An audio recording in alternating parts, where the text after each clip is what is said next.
श्रीगणेशाय नमः। अथ श्री अच्युताष्टकम्।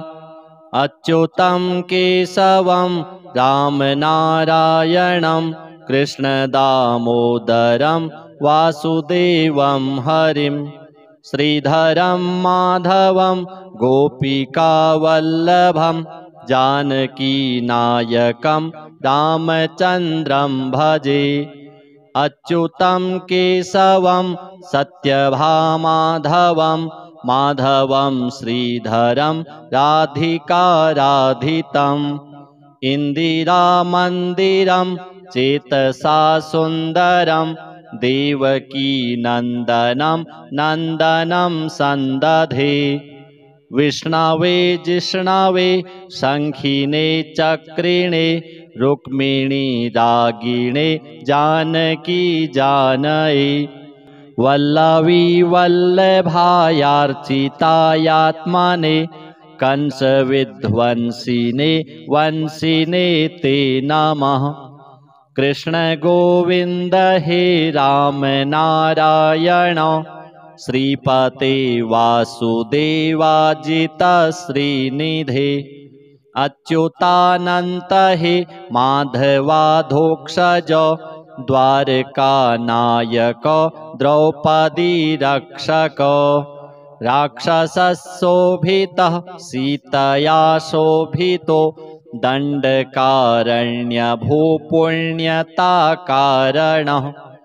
लक्ष्मणेनान्वितो वानरैः सेवितो गस्त्यसम्पूजितो राघवः पातु माम्। धेनुकारिष्टको निष्टकृद्वेषिणां केशिहा कंसहृद्वंशिकावादकः। पूतनाकोपकः सूरजाखेलनो बालगोपालकः पातु मां सर्वदा। विद्युदुद्योतवत् प्रस्फुरद्वाससं प्राविडम्भोदवत् प्रोल्लसद्विग्रहम्। वन्यया मालया शोभितोरःस्थलं लोहिताङ्घ्रिद्वयं वारिजाक्षं भजे। कुञ्चितैः कुन्तलैर्भ्राजमानाननं रत्नमौलिं लसत्कुण्डलं गण्डयोः।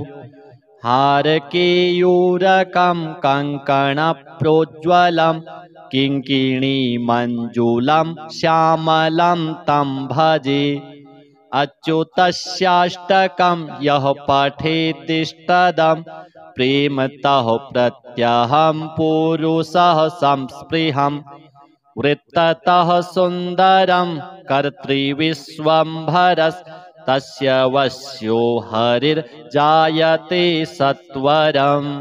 अच्युतं केशवं रामनारायणं कृष्णदामोदरं वासुदेवं हरिं श्रीधरं माधवं गोपिकावल्लभं जानकीनायकं रामचन्द्रं भजे। अच्युतं केशवं सत्यभामाधवं माधवं श्रीधरं राधिकाराधितम् इन्दिरामन्दिरं चेतसा सुन्दरं देवकीनन्दनं नन्दनं सन्दधे। विष्णवे जिष्णवे शङ्खिने चक्रिणे रुक्मिणी रागिणे जानकी जानये। वल्लवी वल्लभायार्चितायात्मने कंसविध्वंसिने वंशिने ते नमः। कृष्ण गोविन्द हे राम नारायण श्रीपते वासुदेवाजित श्रीनिधे। अच्युतानन्त हे माधवाधोक्षज द्वारकानायक द्रौपदी रक्षक। राक्षसशोभितः सीतया शोभितो दण्डकारण्यभूपुण्यताकारणः। लक्ष्मणेनान्वितो वानरैः सेवितो गस्त्य सम्पूजितो राघवः पातु माम् धेनुकारिष्टको निष्टकृद्वेषिणां केशिहा कंसहृद्वंशिकावादकः पूतनाकोपकः सूरजाखेलनो बालगोपालकः पातु मां सर्वदा विद्युदुद्योतवत् प्रस्फुरद्वाससं प्राविडम्भोदवत् प्रोल्लसद्विग्रहम् वन्यया मालया शोभितोरःस्थलं लोहिताङ्घ्रिद्वयं वारिजाक्षं भजे कुञ्चितैः कुन्तलैर्भ्राजमानाननं रत्नमौलिं लसत्कुण्डलं गण्डयोः हारकेयूरकं कङ्कणप्रोज्ज्वलं किङ्किणीमञ्जुलं श्यामलं तं भजे अच्युतस्याष्टकं यः पठेतिष्टदं प्रेमतः प्रत्यहं पुरुषः संस्पृहम् वृत्ततः सुन्दरं कर्तृविश्वम्भरस्तस्य वश्यो हरिर्जायते सत्वरम् अच्युतं केशवं रामनारायणं कृष्णदामोदरं वासुदेवं हरिं श्रीधरं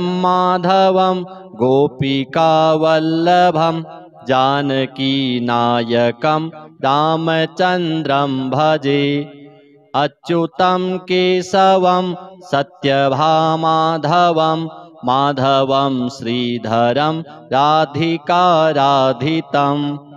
इन्दिरामन्दिरं चेतसा सुन्दरं देवकीनन्दनं नन्दनं सन्दधे विष्णवे जिष्णवे शङ्खिने चक्रिणे रुक्मिणी रागिणे जानकी जानये वल्लवी वल्लभायार्चितायात्मने कंसविध्वंसिने वंशिने ते नमः कृष्ण गोविन्द हे राम नारायण श्रीपते वासुदेवाजित श्रीनिधे अच्युतानन्त हे माधवाधोक्षज द्वारकानायक द्रौपदी रक्षक राक्षसशोभितः सीतया शोभितो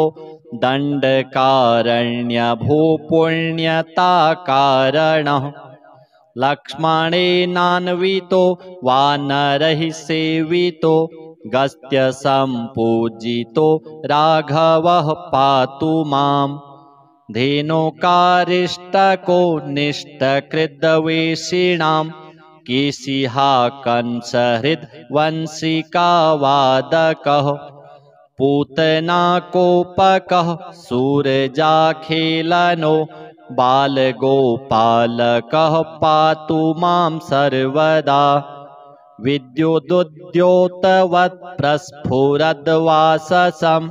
प्राविडम्भोदवत् प्रोल्लसद्विग्रहम् वन्यया मालया शोभितोरःस्थलं लोहिताङ्घ्रिद्वयं वारिजाक्षं भजे कुञ्चितैः कुन्तलैर्भ्राजमानाननं रत्नमौलिं लसत्कुण्डलं गण्डयोः हारकेयूरकं कङ्कणप्रोज्ज्वलं किङ्किणीमञ्जुलं श्यामलं तं भजे अच्युतस्याष्टकं यः पठेतिष्टदं प्रेमतः प्रत्यहं पुरुषः संस्पृहम् वृत्ततः सुन्दरं कर्तृविश्वम्भरस्तस्य वश्यो हरिर्जायते सत्वरम् अच्युतं केशवं रामनारायणं कृष्णदामोदरं वासुदेवं हरिं श्रीधरं माधवं गोपिकावल्लभं जानकीनायकं रामचन्द्रं भजे। अच्युतं केशवं सत्यभामाधवं माधवं श्रीधरं राधिकाराधितम्। इन्दिरामन्दिरं चेतसा सुन्दरं देवकीनन्दनं नन्दनं सन्दधे। विष्णवे जिष्णवे शङ्खिने चक्रिणे रुक्मिणी रागिणे जानकी जानये। वल्लवी वल्लभायार्चितायात्मने कंसविध्वंसिने वंसिने ते नमः। कृष्ण गोविन्द हे राम नारायण श्रीपते वासुदेवाजित श्रीनिधे। अच्युतानन्त हे माधवाधोक्षज द्वारकानायक द्रौपदी रक्षक। राक्षसशोभितः सीतया शोभितो दण्डकारण्यभूपुण्यताकारणः। लक्ष्मणेनान्वितो वानरैः सेवितो गस्त्यसम्पूजितो राघवः पातु माम्। धेनुकारिष्टको निष्टकृद्वेषिणां केशिहा कंसहृद्वंशिकावादकः। पूतनाकोपकः सूरजाखेलनो बालगोपालकः पातु मां सर्वदा। विद्युदुद्योतवत् प्रस्फुरद्वाससं प्रावृडम्भोदवत् प्रोल्लसद्विग्रहम्। वन्यया मालया शोभितोरःस्थलं लोहिताङ्घ्रिद्वयं वारिजाक्षं भजे। कुञ्चितैः कुन्तलैर्भ्राजमानाननं रत्नमौलिं लसत्कुण्डलं गण्डयोः। हारकेयूरकं कङ्कणप्रोज्ज्वलं किङ्किणीमञ्जुलं श्यामलं तं भजे। अच्युतस्याष्टकं यः पठेतिष्टदं प्रेमतः प्रत्यहं पुरुषः संस्पृहम्। वृत्ततः सुन्दरं कर्तृविश्वम्भरस्तस्य वश्यो हरिर्जायते सत्वरम्। अच्युतं केशवं रामनारायणं कृष्णदामोदरं वासुदेवं हरिं। श्रीधरं माधवं गोपिकावल्लभं जानकीनायकं रामचन्द्रं भजे। अच्युतं केशवं सत्यभामाधवं माधवं श्रीधरं राधिकाराधितम्। इन्दिरामन्दिरं चेतसा सुन्दरं देवकीनन्दनं नन्दनं सन्दधे। विष्णवे जिष्णवे शङ्खिने चक्रिणे रुक्मिणी रागिणे जानकी जानये। वल्लवी वल्लभायार्चितायात्मने कंसविध्वंसिने वंसिने ते नमः। कृष्ण गोविन्द हे राम नारायण श्रीपते वासुदेवाजित श्रीनिधे। अच्युतानन्त हे माधवाधोक्षज द्वारकानायक द्रौपदी रक्षक। राक्षसशोभितः सीतया शोभितो दण्डकारण्यभूपुण्यताकारणः। लक्ष्मणेनान्वितो वानरैः सेवितो गस्त्यसम्पूजितो राघवः पातु माम्। धेनुकारिष्टको निष्टकृद्वेषिणां केशिहा कंसहृद्वंशिकावादकः पूतनाकोपकः सूरजाखेलनो बालगोपालकः पातु मां सर्वदा विद्युदुद्योतवत् प्रस्फुरद्वाससं प्राविडम्भोदवत् प्रोल्लसद्विग्रहम् वन्यया मालया शोभितोरःस्थलं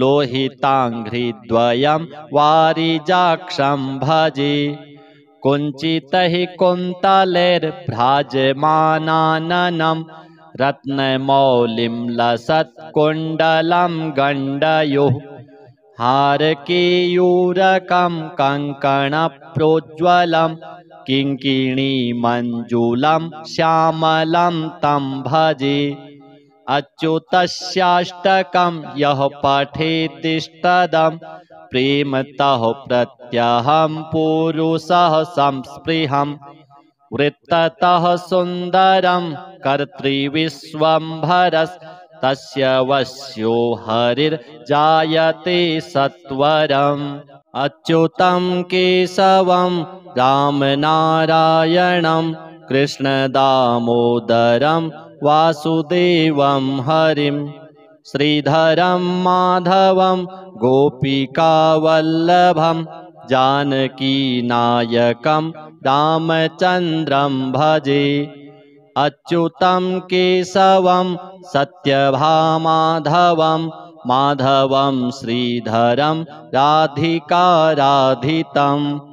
इन्दिरामन्दिरं चेतसा सुन्दरं देवकीनन्दनं नन्दनं सन्दधे विष्णवे जिष्णवे शङ्खिने चक्रिणे रुक्मिणी रागिणे जानकी जानये वल्लवी वल्लभायार्चितायात्मने कंसविध्वंसिने वंशिने ते नमः कृष्ण गोविन्द हे राम नारायण श्रीपते वासुदेवाजित श्रीनिधे अच्युतानन्त हे माधवाधोक्षज द्वारकानायक द्रौपदी रक्षक राक्षसशोभितः सीतया शोभितो दण्डकारण्यभूपुण्यताकारणः लक्ष्मणेनान्वितो वानरैः सेवितो गस्त्यसम्पूजितो राघवः पातु माम् धेनुकारिष्टको निष्टकृद्वेषिणां केशिहा कंसहृद्वंशिकावादकः पूतनाकोपकः सूरजाखेलनो बालगोपालकः पातु मां सर्वदा विद्युदुद्योतवत् प्रस्फुरद्वाससं प्राविडम्भोदवत् प्रोल्लसद्विग्रहम् वन्यया मालया शोभितोरःस्थलं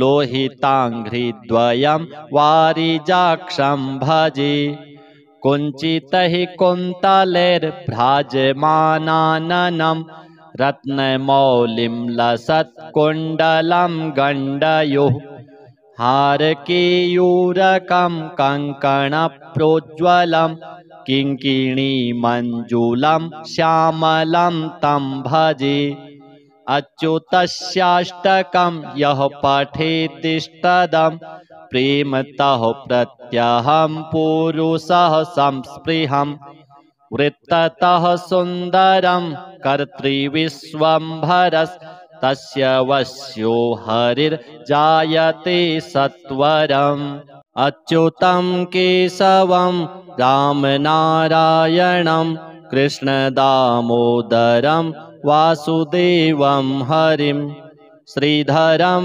माधवं गोपिकावल्लभं जानकीनायकं रामचन्द्रं भजे अच्युतं केशवं सत्यभामाधवं माधवं श्रीधरं राधिकाराधितम् इन्दिरामन्दिरं चेतसा सुन्दरं देवकीनन्दनं नन्दनं सन्दधे विष्णवे जिष्णवे शङ्खिने चक्रिणे रुक्मिणी रागिणे जानकी जानये वल्लवी वल्लभायार्चितायात्मने कंसविध्वंसिने वंसिने ते नमः कृष्ण गोविन्द हे राम नारायण श्रीपते वासुदेवाजित श्रीनिधे अच्युतानन्त हे माधवाधोक्षज द्वारकानायक द्रौपदी रक्षक राक्षसशोभितः सीतया शोभितो दण्डकारण्यभूपुण्यताकारणः लक्ष्मणेनान्वितो वानरैः सेवितो गस्त्यसम्पूजितो राघवः पातु माम् धेनुकारिष्टको निष्टकृद्वेषिणां केशिहा कंसहृद्वंशिकावादकः पूतनाकोपकः सूरजाखेलनो बालगोपालकः पातु मां सर्वदा विद्युदुद्योतवत् प्रस्फुरद्वाससं प्रावृडम्भोदवत् प्रोल्लसद्विग्रहम् वन्यया मालया शोभितोरःस्थलं लोहिताङ्घ्रिद्वयं वारिजाक्षं भजे कुञ्चितैः कुन्तलैर्भ्राजमानाननं रत्नमौलिं लसत्कुण्डलं गण्डयोः हारकेयूरकं कङ्कणप्रोज्ज्वलं किङ्किणीमञ्जुलं श्यामलं तं भजे अच्युतस्याष्टकं यः पठेदिष्टदं प्रेमतः प्रत्यहं पुरुषः संस्पृहं वृत्ततः सुन्दरं कर्तृविश्वम्भरस्तस्य वश्यो हरिर्जायते सत्वरम् अच्युतं केशवं रामनारायणं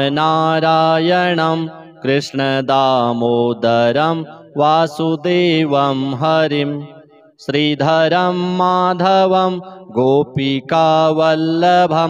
जानकीनायकं रामचन्द्रं भजे अच्युतं केशवं सत्यभामाधवं माधवं श्रीधरं राधिकाराधितम् इन्दिरामन्दिरं चेतसा सुन्दरं देवकीनन्दनं नन्दनं सन्दधे विष्णवे जिष्णवे शङ्खिने चक्रिणे रुक्मिणी रागिणे जानकी जानये वल्लवी वल्लभायार्चितायात्मने कंसविध्वंसिने वंसिने ते नमः कृष्ण गोविन्द हे राम नारायण श्रीपते वासुदेवाजित श्रीनिधे अच्युतानन्त हे माधवाधोक्षज द्वारकानायक द्रौपदी रक्षक राक्षसशोभितः सीतया शोभितो दण्डकारण्यभूपुण्यताकारणः लक्ष्मणेनान्वितो वानरैः सेवितो गस्त्यसम्पूजितो राघवः पातु माम् धेनुकारिष्टको निष्टकृद्वेषिणां केशिहा कंसहृद्वंशिकावादकः पूतनाकोपकः सूरजाखेलनो बालगोपालकः पातु मां सर्वदा विद्युदुद्योतवत् प्रस्फुरद्वाससं प्राविडम्भोदवत् प्रोल्लसद्विग्रहम् वन्यया मालया शोभितोरःस्थलं लोहिताङ्घ्रिद्वयं वारिजाक्षं भजे कुञ्चितैः कुन्तलैर्भ्राजमानाननं रत्नमौलिं लसत्कुण्डलं गण्डयोः हारकेयूरकं कङ्कणप्रोज्ज्वलं किङ्किणीमञ्जुलं श्यामलं तं भजे अच्युतस्याष्टकं यः पठेतिष्टदं प्रेमतः प्रत्यहं पुरुषः संस्पृहम् वृत्ततः सुन्दरं कर्तृविश्वम्भरस्तस्य वश्यो हरिर्जायते सत्वरम् अच्युतं केशवं रामनारायणं कृष्णदामोदरं वासुदेवं हरिं श्रीधरं माधवं गोपिकावल्लभं जानकीनायकं रामचन्द्रं भजे अच्युतं केशवं सत्यभामाधवं माधवं श्रीधरं राधिकाराधितम् इन्दिरामन्दिरं चेतसा सुन्दरं देवकीनन्दनं नन्दनं सन्दधे विष्णवे जिष्णवे शङ्खिने चक्रिणे रुक्मिणी रागिणे जानकी जानये वल्लवी वल्लभायार्चितायात्मने कंसविध्वंसिने वंसिने ते नमः कृष्ण गोविन्द हे राम नारायण श्रीपते वासुदेवाजित श्रीनिधे अच्युतानन्त हे माधवाधोक्षज द्वारकानायक द्रौपदी रक्षक राक्षसशोभितः सीतया शोभितो दण्डकारण्यभूपुण्यताकारणः लक्ष्मणेनान्वितो वानरैः सेवितो गस्त्यसम्पूजितो राघवः पातु माम् धेनुकारिष्टको निष्टकृद्वेषिणां केशिहा कंसहृद्वंशिकावादकः पूतनाकोपकः सूरजाखेलनो बालगोपालकः पातु मां सर्वदा विद्युदुद्योतवत् प्रस्फुरद्वाससं प्राविडम्भोदवत् प्रोल्लसद्विग्रहम् वन्यया मालया शोभितोरःस्थलं लोहिताङ्घ्रिद्वयं वारिजाक्षं भजे कुञ्चितैः कुन्तलैर्भ्राजमानाननं रत्नमौलिं लसत्कुण्डलं गण्डयोः हारकेयूरकं कङ्कणप्रोज्ज्वलं किङ्किणीमञ्जुलं श्यामलं तं भजे अच्युतस्याष्टकं यः पठेतिष्टदं प्रेमतः प्रत्यहं पुरुषः संस्पृहम् वृत्ततः सुन्दरं कर्तृविश्वम्भरस्तस्य वश्यो हरिर्जायते सत्वरम् अच्युतं केशवं रामनारायणं कृष्णदामोदरं वासुदेवं हरिं श्रीधरं माधवं गोपिकावल्लभं जानकीनायकं रामचन्द्रं भजे अच्युतं केशवं सत्यभामाधवं माधवं श्रीधरं राधिकाराधितम् इन्दिरामन्दिरं चेतसा सुन्दरं देवकीनन्दनं नन्दनं सन्दधे विष्णवे जिष्णवे शङ्खिने चक्रिणे रुक्मिणी रागिणे जानकी जानये वल्लवी वल्लभायार्चितायात्मने कंसविध्वंसिने वंसिने ते नमः।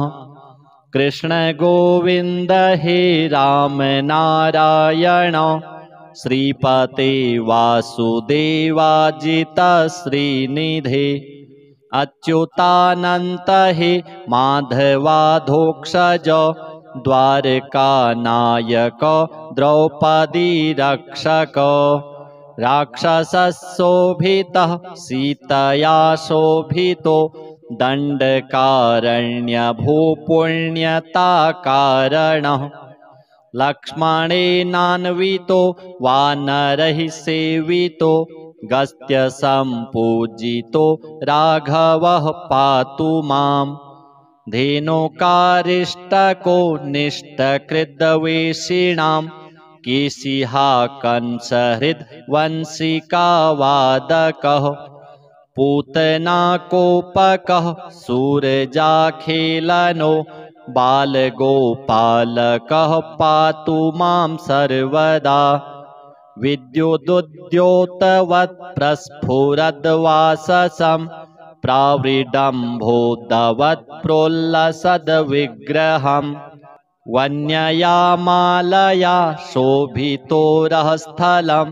लोहिताङ्घ्रिद्वयं वारिजाक्षं भजे कुञ्चितैः कुन्तलैर्भ्राजमानाननं रत्नमौलिं लसत्कुण्डलं गण्डयोः हारकेयूरकं कङ्कणप्रोज्ज्वलं किङ्किणीमञ्जुलं श्यामलं तं भजे अच्युतस्याष्टकं यः पठेतिष्टदं प्रेमतः प्रत्यहं पुरुषः संस्पृहम् वृत्ततः सुन्दरं कर्तृविश्वम्भरस्तस्य वश्यो हरिर्जायते सत्वरम् अच्युतं केशवं रामनारायणं कृष्णदामोदरं वासुदेवं हरिं श्रीधरं माधवं गोपिकावल्लभं जानकीनायकं रामचन्द्रं भजे अच्युतं केशवं सत्यभामाधवं माधवं श्रीधरं राधिकाराधितम् इन्दिरामन्दिरं चेतसा सुन्दरं देवकीनन्दनं नन्दनं सन्दधे विष्णवे जिष्णवे शङ्खिने चक्रिणे रुक्मिणी रागिणे जानकी जानये वल्लवी वल्लभायार्चितायात्मने कंसविध्वंसिने वंसिने ते नमः। कृष्ण गोविंद हे राम नारायण श्रीपते वासुदेवाजित श्रीनिधे अच्युतानंत हे माधवाधोक्षज द्वारकानायक द्रौपदी रक्षक राक्षसशोभितः सीतया शोभितो दण्डकारण्यभूपुण्यताकारणः लक्ष्मणेनान्वितो वानरैः सेवितो गस्त्यसम्पूजितो राघवः पातु माम् धेनुकारिष्टको निष्टकृद्वेषिणां केशिहा कंसहृद्वंशिकावादकः पूतनाकोपकः सूरजाखेलनो बालगोपालकः पातु मां सर्वदा विद्युदुद्योतवत् प्रस्फुरद्वाससं प्रावृडम्भोदवत् प्रोल्लसद्विग्रहम् वन्यया मालया शोभितोरःस्थलं लोहिताङ्घ्रिद्वयं वारिजाक्षं भजे कुञ्चितैः कुन्तलैर्भ्राजमानाननं रत्नमौलिं लसत्कुण्डलं गण्डयोः हारकेयूरकं कङ्कणप्रोज्ज्वलं किङ्किणीमञ्जुलं श्यामलं तं भजे अच्युतस्याष्टकं यः पठेतिष्टदं प्रेमतः प्रत्यहं पुरुषः संस्पृहं वृत्ततः सुन्दरं कर्तृविश्वम्भरस्तस्य वश्यो हरिर्जायते सत्वरम्।